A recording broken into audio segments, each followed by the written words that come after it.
Commission a 8 missions à assumer. La première des missions, c'est de suivre la mise en œuvre des décisions qui sont prises par les 3 chefs d'État. Effectivement, nous ne manquons pas d'interpeller les différents ministères, d'interpeller les différentes institutions qui doivent se prononcer sur les décisions qui sont prises par les chefs d'État, de faire en sorte à ce que nous soyons au courant et voir ce qui se fait. Ce n'est pas une invention de la part de ceux qui composent la commission, c'est le contenu d'un décret. Le deuxième élément, c'est d'avoir un programme d'activité qui doit être apprécié, validé par le chef d'État, un programme d'activité annuel pour la mise en œuvre. Ça également, nous l'avons fait. Le troisième élément ou troisième mission, nous sommes en guerre militaire, mais nous sommes aussi en guerre communicationnelle.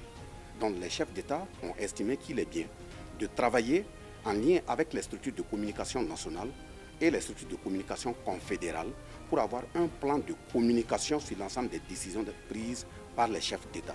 À ce niveau également, nous avons toujours été sollicités par les organes de presse, que ce soit national au niveau confédéral, et nous vous disons même que les 13 conférences que nous avons animées dans les 13 régions, présentement sont en train d'être diffusées sur la télé nationale malienne. Le Niger aussi c'est pareil.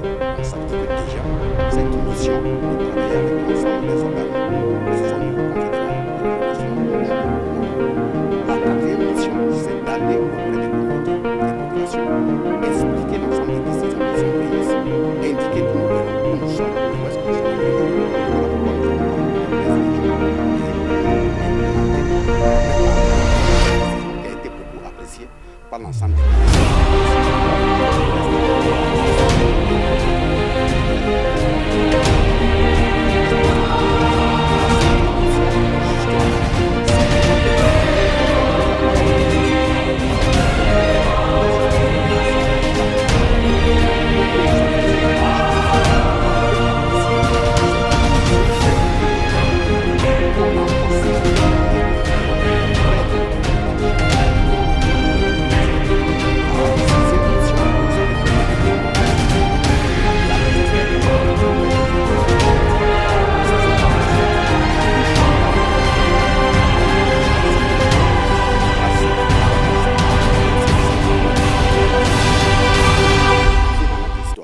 Donc il faut permettre à des experts d'apprécier la situation et faire des propositions prospectives qui permettraient d'évoluer de la confédération vers la fédération.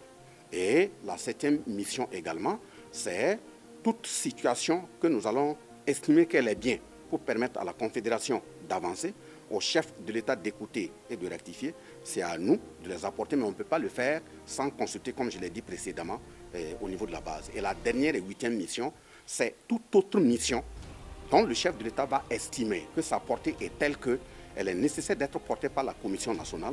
Il nous mandate par écrit pour dire que telle et telle mission, désormais, vous l'avez à exécuter.